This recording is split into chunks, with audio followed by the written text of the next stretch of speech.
Hello friends, welcome to my YouTube channel cooking journey with ફ્લેવરમાં હું મેઘા પંચાલ આપનું સ્વાગત કરું છું। તો આજે આપણે બનાવીશું વિન્ટર સ્પેશિયલ લીલવાની કચોરી। તો ચાલો બનાવવાની શરૂઆત કરીએ।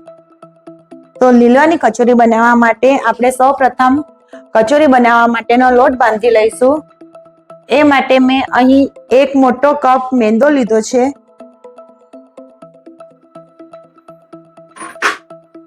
અને એક અડધો કપ મેં ઘઉંનો લોટ લીધો છે। મોવણ માટે મેં અહીં 5 થી 7 ચમચી ઘી લીધું છે।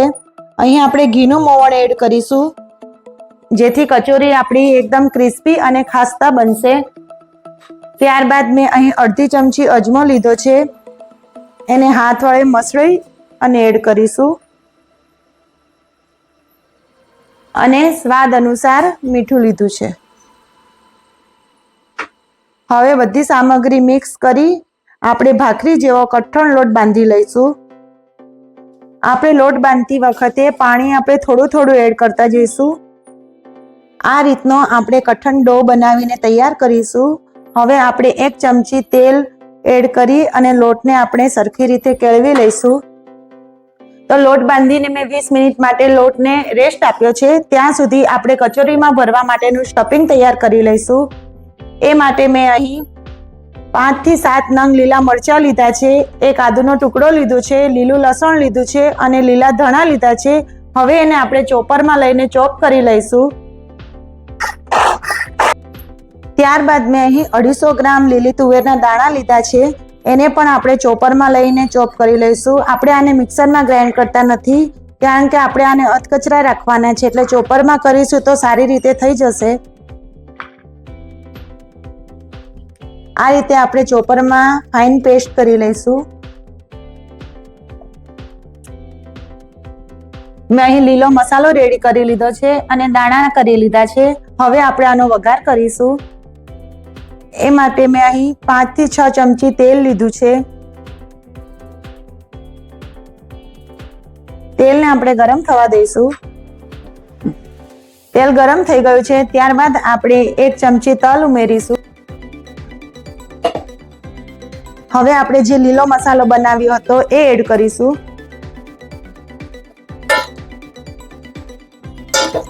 અને મસાલાને 5 થી 7 મિનિટ સાતળી લઈશું।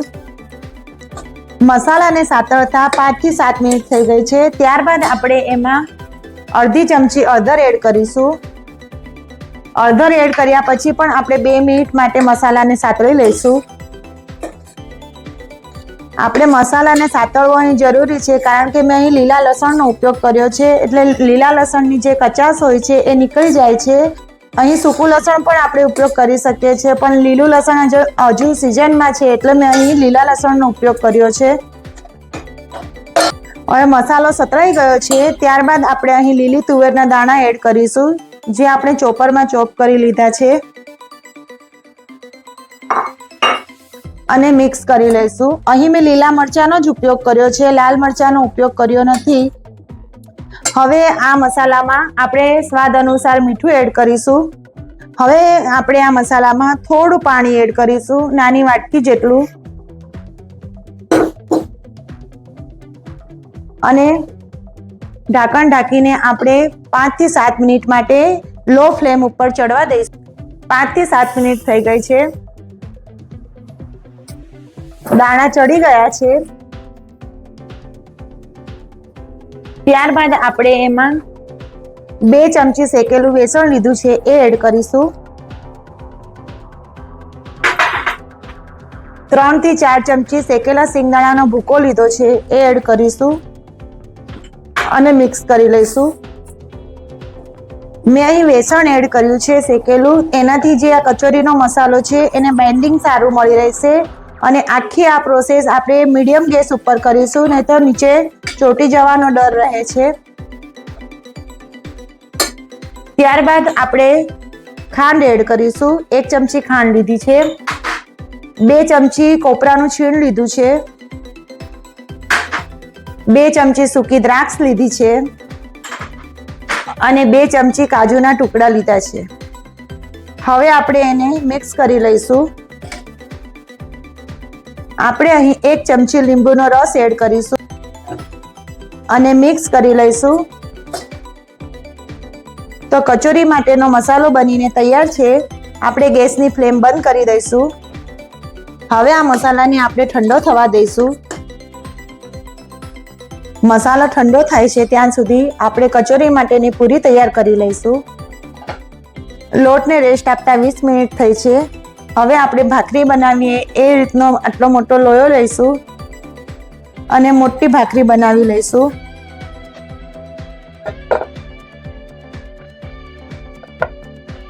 આ રીતે મોટી ભાખરી જેવું વણી આપણે નાની નાની પૂરીઓ કટ કરી લઈશું. એક સાથે આપણે 5 થી 6 પૂરી કટ થઈ જશે. આ રીતે બધી પૂરી બનાવીને તૈયાર કરી લઈશું. પૂરી બનીને તૈયાર થઈ ગઈ છે. સ્ટફિંગ પણ ઠંડુ થઈ ગયું છે. હવે આપણે આની ગોળ ગોટી બનાવી લઈશું. આ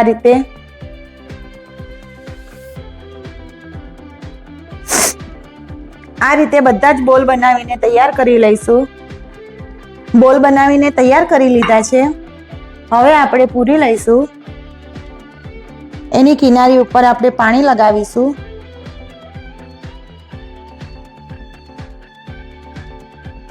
વચ્ચે એક બોલ મૂકીશું અને બંને બાજુથી આ રીતે પોટલી જેવું બનાવી લઈશું.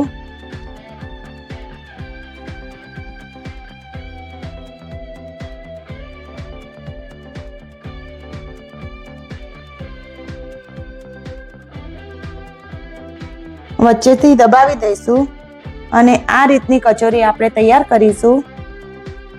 આ રીતે આપણે બધી કચોરી બનાવીને તૈયાર કરી લઈશું.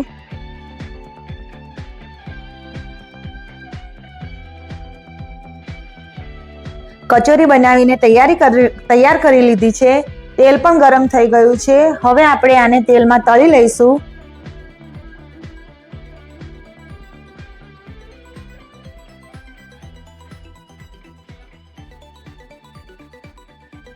કચોરીને આપણે મીડિયમ ફ્લેમ ઉપર તળી લઈશું. વચ્ચે વચ્ચે આપણે કચોરીને આ રીતે હલાવતા રહીશું. કચોરી તળાઈને તૈયાર થઈ ગઈ છે. હવે આપણે એને તેલમાંથી બહાર કાઢી લઈશું.